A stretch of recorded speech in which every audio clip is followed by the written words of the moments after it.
warahmatullahi wabarakatuh.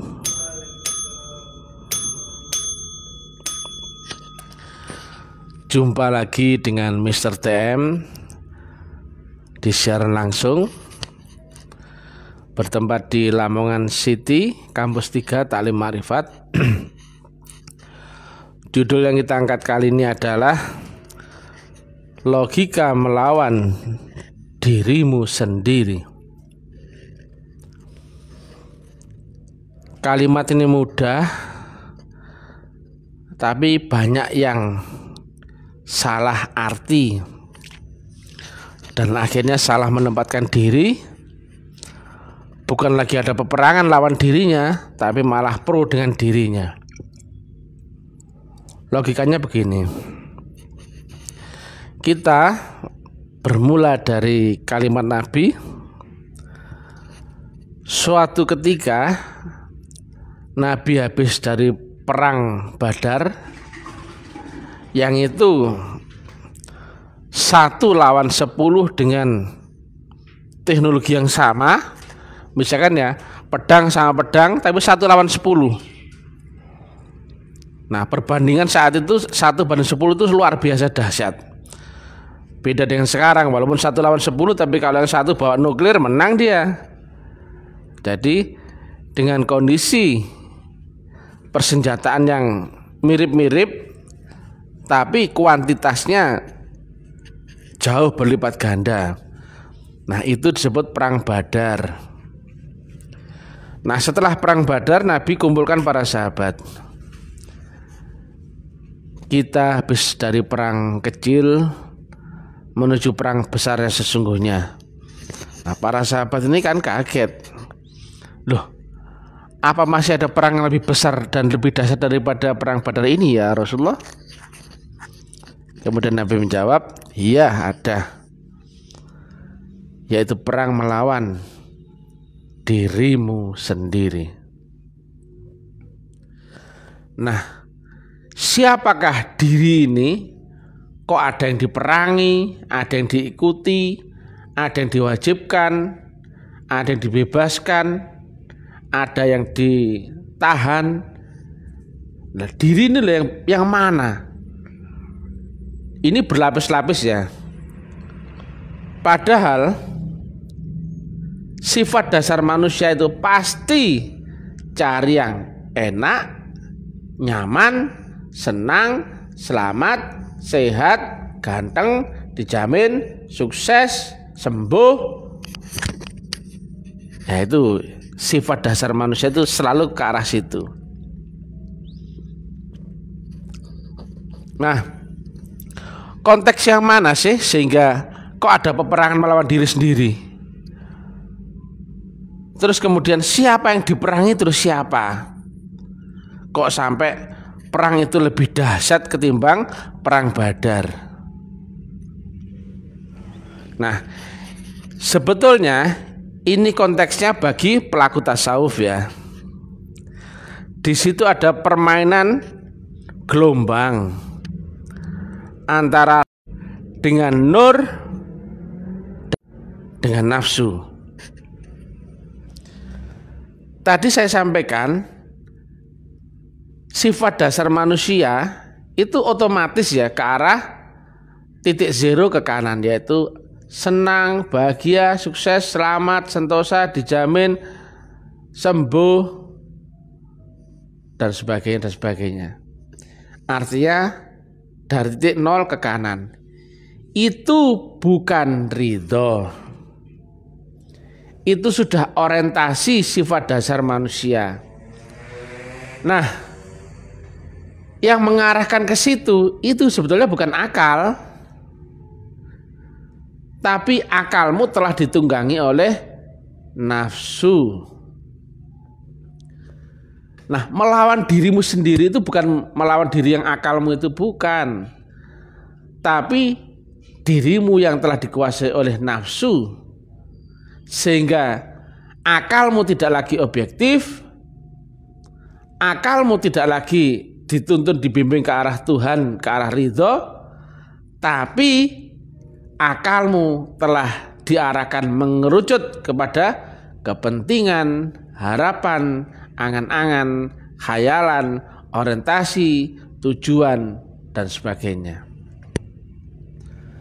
Maka nafsu ini akan membawa ke sifat-sifat yang tadi itu, dan itu bertentangan dengan hukum ridho. Ridho mana ngerti manusia, nggak ngerti. Baik buruk nggak ngerti, benar salah nggak ngerti, positif negatif aja nggak ngerti. Tapi itu ridho. Gimana ngerti ridho kalau nggak tahu gelombang Tuhan? Logika, bagaimana akal seorang Nabi Ibrahim bisa mengerti bahwa itu adalah petunjuk perintah daripada Allah Ta'ala untuk nyembelih anaknya Nabi Ismail? Akal mana yang bisa menerima itu kalau hanya sekedar akal? Tidak mungkin, betul ya?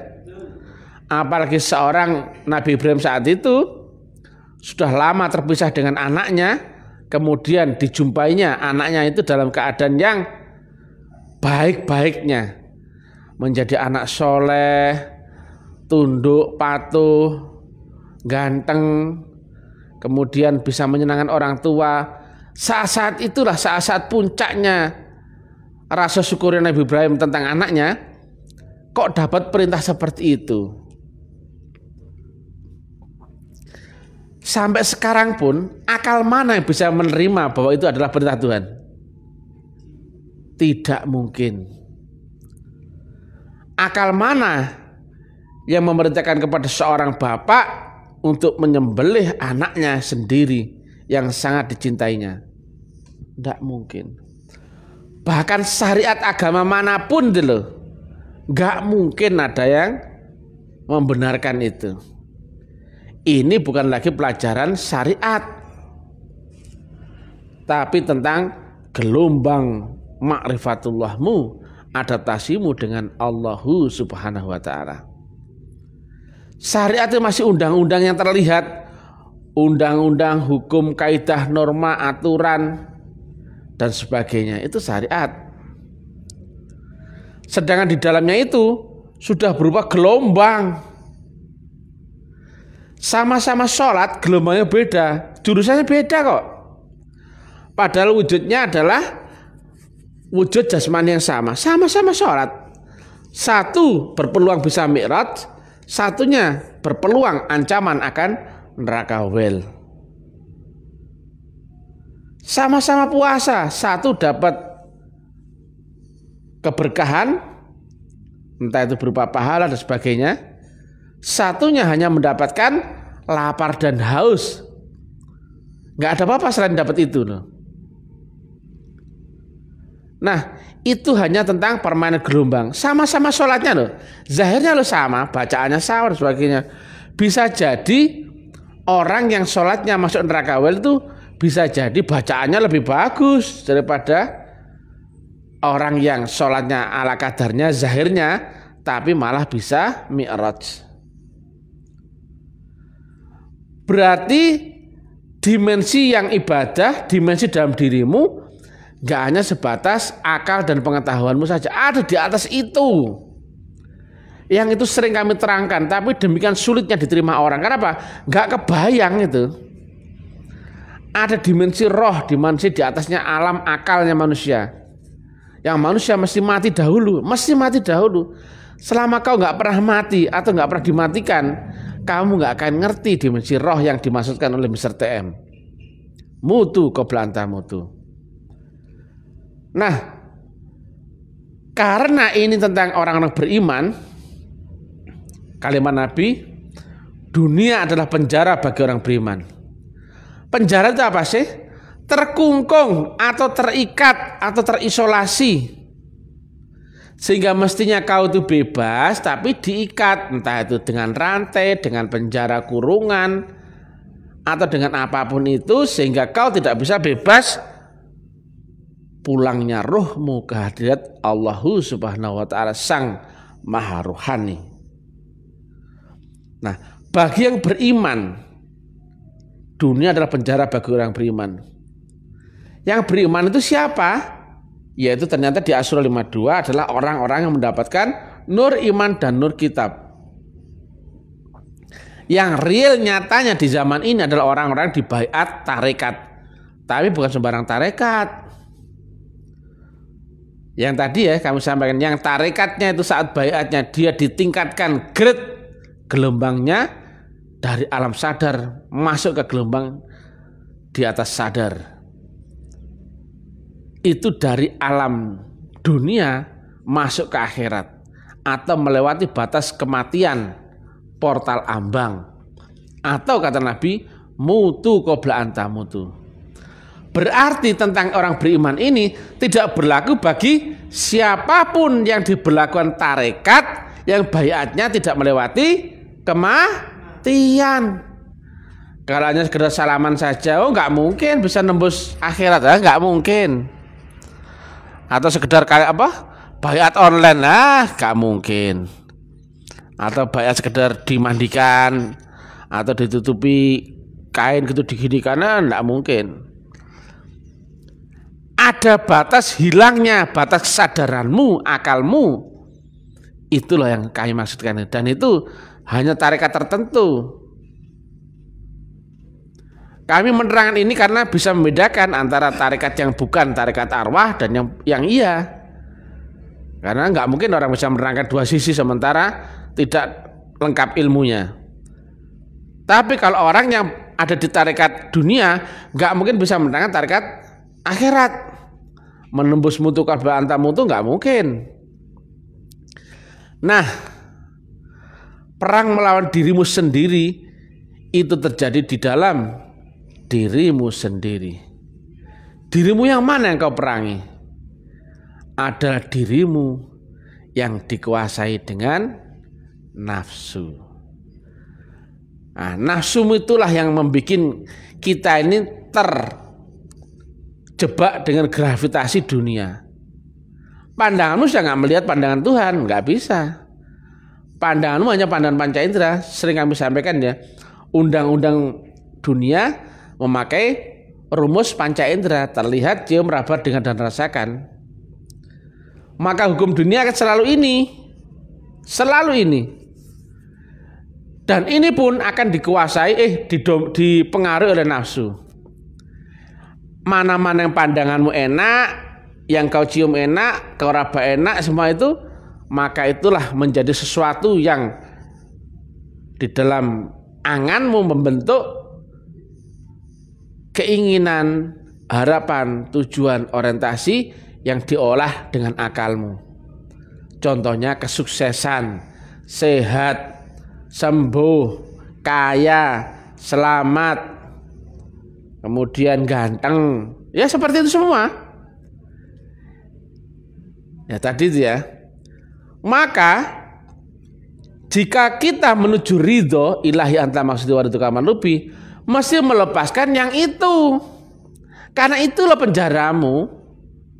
Tidak lagi berpikir akan baik, buruk, benar, salah, halal, haram, bla bla bla bla bla bla, bukan itu. Nah, itu kan nggak mungkin kamu bisa melewati ke alam buta yang di atasnya alam akal duniamu. Ini kan nggak tersentuh akalmu. Ini bukan dunia. Dunia bukan di sini. Bagaimana akal bisa mendeskripsikan akhirat? Nggak mungkin. Atau mendefinisikan akhirat? Nggak mungkin. Makanya masuk ke akhirat yang lebih tinggi itu wajib dengan akal yang zero. Lihat ya.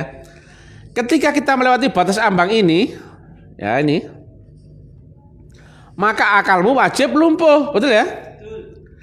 Tapi kok ada kesadaran ini bukan lagi kesadaran akal, tapi kesadaran roh. Akalmu hanya untuk dunia saja. Lah kalau kenyataannya kamu masih pakai akal, berarti kau bukan masuk ke alam akhirat, bukan masuk ke dimensi rohmu, betul? Tapi kau tertinggal di duniamu dengan akalmu dan panca inderamu, keinginanmu dan sebagainya itu. Itulah penjaramu. Itulah lawanmu sendiri itu. Yaitu tadi berupa keinginan, harapan, khayal, angan-angan sebagainya yang semua sebetulnya bermuara dari nafsumu. Lihat logika. Ini misalkan 0. Iblis pernah di satu kondisi yang sangat positif, betul ya? Saat cerita dia adalah malaikat yang jenderal. Dan sekarang dia di kondisi yang sangat negatif, loh. Lihat itu, lihat. Maka di mana kalau tak iblis?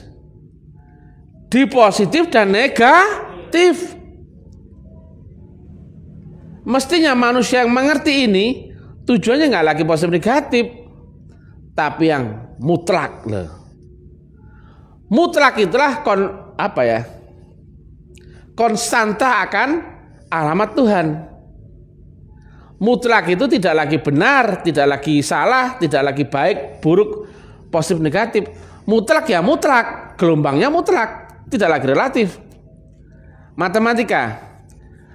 Min X dimutlakan sama dengan plus X dimutlakan sama dengan X dimutlakan sama dengan X loh. Apapun yang masuk alam mutlak sudah tidak ada lagi nilai positif negatif. Cek matematika rumus. Sedangkan manusia itu pasti itu hukum dunia pasti ketarik dengan pandangan tadi itu 5 panca indera yang itu dipengaruhi dengan gravitasi nafsumu. Nafsu selalu mencari yang enak-enak, betul enggak? Nah, kalau melawan hawa nafsu, kalau dihitung-hitung kesimpulan, berarti kau menuju yang nggak enak. Tapi bukan seperti itu. Melawan hawa nafsu adalah melawan pikiran baik buruk benar salah positif negatif itu. Bukan pula ke arah negatif, bukan juga. Kan banyak ya orang yang pelaku sufi dalam tanda petik yang tidak terwadahkan itu ada menyiksa dirinya, betul ya? Ada yang dicambuk, dibakar lewat bara api dan sebagainya, puasa sampai berbulan-bulan itu. Nggak seperti itu, bro. Kita nggak lagi menuju positif, negatif, baik, buruk kok. Tapi kita menuju yang mutlak. Maha mutlak tepatnya. Betul ya? Kalau kau mengartikan melawan yang enak-enak itu dengan menyengsarakan diri, keliru. Sama halnya kau menuju yang negatif. Negatif itu tetap iblis. Tapi sekali lagi, kau melawan dua kutub ini menjadi ke arah yang mutlak, infinity atau absolute, dan itu ternyata tidak ada. Adanya ada di balik dirimu sendiri. X per infinity nilainya adalah 0. Jika 0 diganti angka berapapun yang lain, maka infinity tadi hilang. Betul ya? Artinya apa? Tuhan itu dibalik dirimu yang telah 0. Selama kau belum 0, jangan harap ada Tuhan. Kau cari ke masjid, ke Ka'bah, ke punden, ke pura, ke manapun, nggak pernah ada Tuhan. Karena Tuhan tertutupi gerhana dengan hadirnya dirimu sendiri. La ilaha baru akan ada illallah. Jadi ini bukan tentang mencari kebaikan, bukan. Tuhan tidak menyebut dirinya baik. Mana ada Tuhan? Di dalam Quran cari kalau ada. Dia tidak pernah menyebut dirinya baik, tidak pula menyebut dirinya benar, kuasa. Tapi dia menyebut dirinya maha benar, maha baik, maha pasti, maha tinggi, maha kuasa. Ada maha. Itulah konstanta mutlak. Maha itu terbatas apa enggak? Maha itu terdeskripsi enggak? Maha terdefinisi enggak? Loh. Berarti ini sudah jangkauannya di atas akalmu jauh. Di atas penilaianmu, di atas nilaimu baik, buruk, benar, salah, positif, negatif. Sementara orang dunia mesti eker-eker masalah. Ya bener aku, kau salah loh. Ini nggak lagi bahas itu, makanya Mr. TM nggak pernah respon orang mau nanya, orang mau debat, mau diskusi. Nggak perlu. Ini tentang mutlak dan relatif. Selama kau relatif, sampai puyeng pun nggak akan bisa ngerti apa yang kami maksudkan dengan mutlak tadi. Mutlak teori bisa jadi teori matematika. Tapi kalau mutlak dimensinya, hanya orang-orang yang makrifat yang mengerti ini. Pelajaran kepada Nabi Ibrahim, apakah itu salah?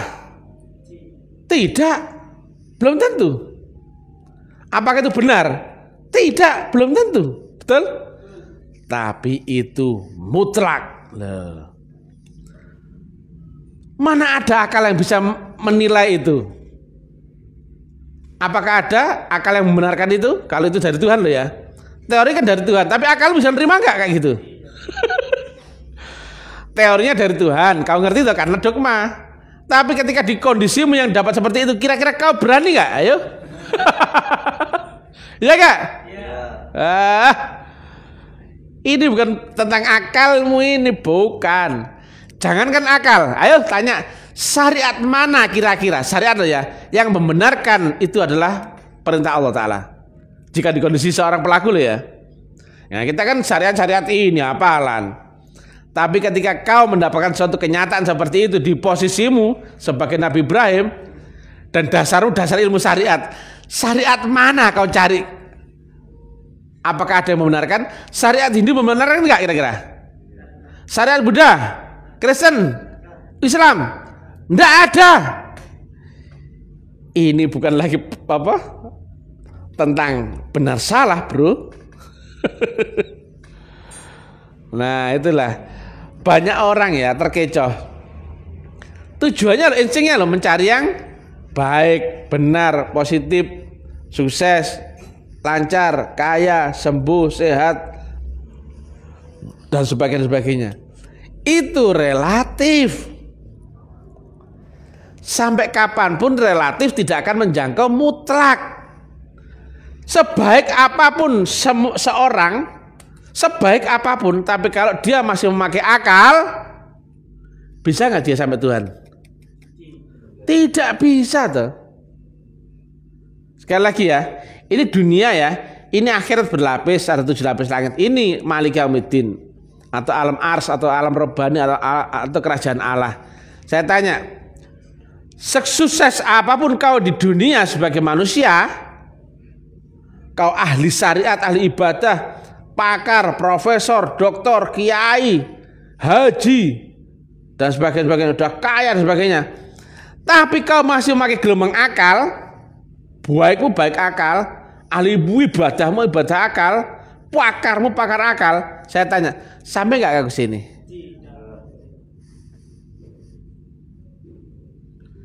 Padahal hampir semua mayoritas manusia itu autonya pasti mengarahkan kepada yang tadi itu ya, positif, betul ya, benar, baik dan sebagainya. Itu bukan ridho itu alam mutlak. Engkau masih berpikir baik buruk, benar salah, positif negatif, ya nggak mungkin sampai no.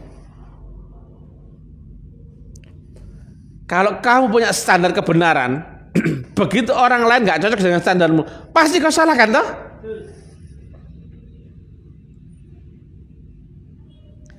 Kalau kau punya standar ya kebenaran, minum tuh pakai tangan kanan ya, betul? Ada orang minum pakai tangan kiri loh, pasti kok salah no toh, betul ya? Kalau kau punya standar kebenaran, kau harus sholat 5 waktu sebagainya. Begitu ada orang lain nggak sholat, pasti kau salahkan toh.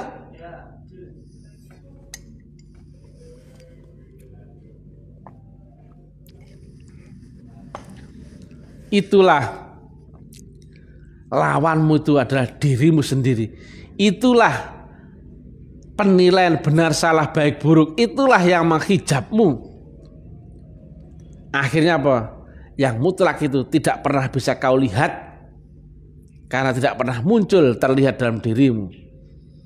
selama tertutup gerhana, apapun yang mengotori dirimu, bahkan kata Nabi, cek ya, tidak akan masuk surga selama masih ada sebiji zarah sawi. Biji sawi kau kecil ya, kesombongan dalam dirimu loh. Betul nggak teori Mr. TM tadi? Selama dirimu itu ada apapun yang selain nol, maka Tuhanmu nggak ada.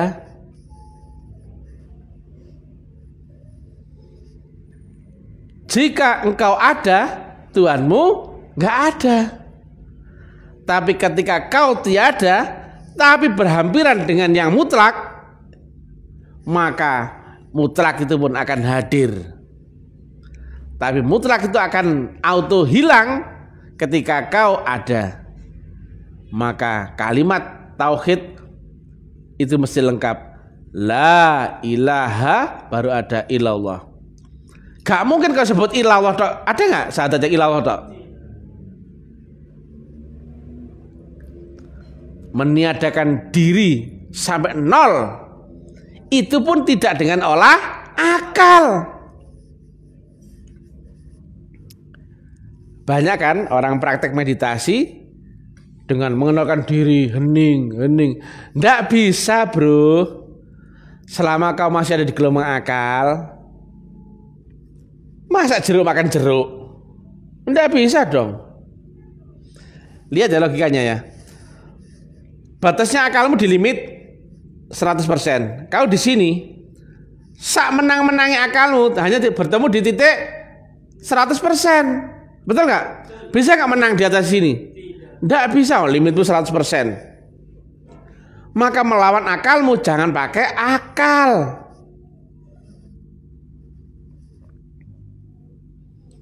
Nah, praktek zero, mengenalkan diri, suwung, kosong, gung lewang liwung, itu duduk kayak pakai olah akal. Demikian juga ilmu rasa, itu bukan ilmu rasanya akal, bro. Bukan itu. Kalau kau tidak dibaiat di tarekat yang dimaksud Mr. TM ini, wah, ndak bisa kau. Nah, jangan harap ya kalau tarekat yang tidak pernah bisa melewati mutu ke belantang mutu, nggak bisa. Kecuali tarekat-tarekat yang bisa melewati mutu ke belantang mutu. Kami sebut ya, tarekat Mr. TM itu salah satunya. Karena dari jalur muridnya, dari gurunya Mr. TM itu ada beberapa jalur. Yang mutlak itu gurunya Mr. TM, bukan Mr. TM-nya. Ini cuma murid. Yang mutlak adalah guru kami. Nah, seperti itu. Jadi kami tidak menganggap hanya di sini tok yang benar, tidak. Tapi guru saya yang ada di jalur waris estafet mutlak yang tegak lurus, yang waris dari Rasulullah Muhammad. Yang selain itu saya nggak tahu. Karena lain tempat ijazahnya nggak tahu. Ada apa enggak juga enggak jelas. Yang mewariskan siapa juga enggak jelas. Tahu-tahu ada waris. Dari mana? Enggak tahu loh. Wah, ujungnya enggak jelas. Jadi demikian ya. Kalimat itu hanya bagi yang pemain gelombang. Yaitu antara roh, akal, dan nafsu. Nah, kalau hanya pemain akal, oh sangat mudah dipengaruhi nafsu, pasti mudah itu. Pemain dunia pasti cari yang enak-enak tadi. Maka wujudnya ini nanti adalah berupa gerak-gerik kolbumu sendiri. Bukan di panca inderamu. Panca indera itu kan akal. Karena ini tentang pemain gelombang loh ya. Ini tentang orang-orang yang telah dibaiat. Ini tentang orang yang beriman. Maka kau akan mengerti mana itu nafsu, mana itu akal, mana itu roh, mana itu nur. Selama kamu nggak ngerti batasan-batasannya, mana bisa kamu memilahkannya. Kalau kamu nggak ngerti bedanya antara mutiara dengan tai kambing, nggak ngerti bedanya loh. Kira-kira kamu bisa nggak membedakan antara ini dan ini? Ya nggak bisa dong. Nggak ngerti membedakannya. Ini hanya permainan bagi orang-orang yang telah menerima nur iman dan nur kitab. Bukan bagi yang pemain dunia, oh bukan. Ini pemain khusus ini. Hanya orang yang telah melewati mutu qabla mutu, sehingga ada pertarungan dalam dirinya antara ruhnya terjebak dengan gravitasi dunia yang itu dipengaruhi oleh nafsu, atau dirinya bisa terbebas daripada penjara dunia sehingga ruhnya naik mi'raj sampai pulang ke hadirat Allahu subhanahu wa ta'ala. Ya ayatuhan nafsul mutmainnah irji'i ila rabbiki radiyatan mardiyah fadkhuli fi ibadi wadkhuli jannati. Jadi lawanmu itu nanti ada di dalam dirimu sendiri. Wujudnya adalah dirimu sendiri. Sifatnya adalah dirimu sendiri. Makanya kalau istilah orang dahulu ada istilah tapa berata, menjaga diri dari angan-angan buruk, pikiran buruk, dan perbuatan buruk. Buruk ini pun bukan dipengaruhi oleh perhitungan akal dan nafsu, bukan, tapi berbentuk hening, kosong. Panca indramu dinolkan. Nggak cukup dengan itu. Nah, kalau hanya mengenolkan dirimu dengan akalmu, ibarat rumah. Nah ini dengarin ya Bang Bimo. Rumahmu kemudian kau tinggalkan supaya kosong. Kira-kira mau diapain rumahmu? Diisi ular, betul nggak? Kecoa, tikus, gelandangan masuk, maling masuk, rampok masuk, betul nggak? Nggak sekedar itu, nggak sekedar mengosongkan dengan akalmu. Ada lanjutannya. Itu mengosongkan diri, tapi yang telah bertemu dengan gelombang mutlak. Kenapa kok rupa gelombang? Itu berbanding dengan begitu kau kosong sempurna, yang mutlak itu hadir. Selama kau belum kosong sempurna, hanya ada gelombangnya. Begitu dirimu lenyap di situ, maka Allah pun hadir dalam dirimu. Bukan lagi gelombangnya. La ilaha, baru akan ada illallah. Lah kalau misalkan kamu hanya ada la ilaha, bagaimana kira-kira? Allahnya ada enggak? Yang ada pun genderuwo. La ilaha, genderuwo, pocong, kuntilanak masuk dalam dirimu. Ya apa enggak? Ini bukan tentang akal melawan akal, bukan. Bukan tentang meditasi dengan cara akal, bukan. Kau tahu teorinya ilmu hening, kosong, suwung, gung lewang-lewung, meditasi, semedi, atau kebatinan sebagainya. Ini bukan tentang ilmu itu. Ilmu itu kau praktekkan, tapi kau masih ada di gelombang akal. Sama seperti rumahmu kau kosongkan, maka yang masuk pencuri, kecoa, nyambe, apa itu, ular, semut, pocong, betul nggak? Rumah kalau ditinggal itu pocong, genderuwo, kuntilanak semua datang, betul nggak? Ini nggak sekedar itu, bro. Mengenalkan diri, tapi yang telah ketemu dengan syarat rukun dan ketemu dengan wasilah atau gelombang mutlak. Berubah gelombang itu karena apa? Berbanding terbalik dengan dirimu. Begitu kau memudar, gelombang itu menguat. Ya ini, kau kan di sini. Allah di balik dirimu. Begitu memudar, gelombangnya pun menguat. Begitu, nah, dia yang hadir. Tapi ketika kau kuat, ini nggak kelihatan, belakang nggak kelihatan. Tapi itu hanya berlaku bagi orang-orang yang telah mendapatkan nur kitab dan nur iman. Makanya ada la haula, la ilaha loh. Kuncinya apa berarti? Mengenalkan dirimu.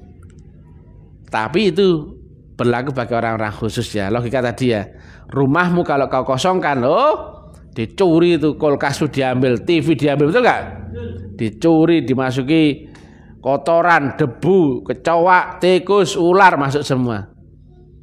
Sangat keliru malah ya. Mending kau tinggali daripada dimasuki pencuri, betul nggak? Niatnya mau belajar makrifat, tapi dengan cara yang salah. Yang masuk pun makrifat genderuwo masuk semua, betul ya? Pocong datang, segala macam datang. Oke, keep fight, ya. Semangat terus berjuang. Kita luruskan dengan uraian-uraian ilmiah, logik dan nalar tinggi agar banyak yang tercerahkan. Minim-minim memberi manfaat bagi orang lain. Kalau nggak bermanfaat, ya sudah ya. Mau apa lagi ya? Intinya kami dakwah, kami bikin apa produk-produk dakwah untuk menggugah logika orang dalam beragama. Tapi kalau misalkan nggak diterima, ya sudah, nggak apa-apa.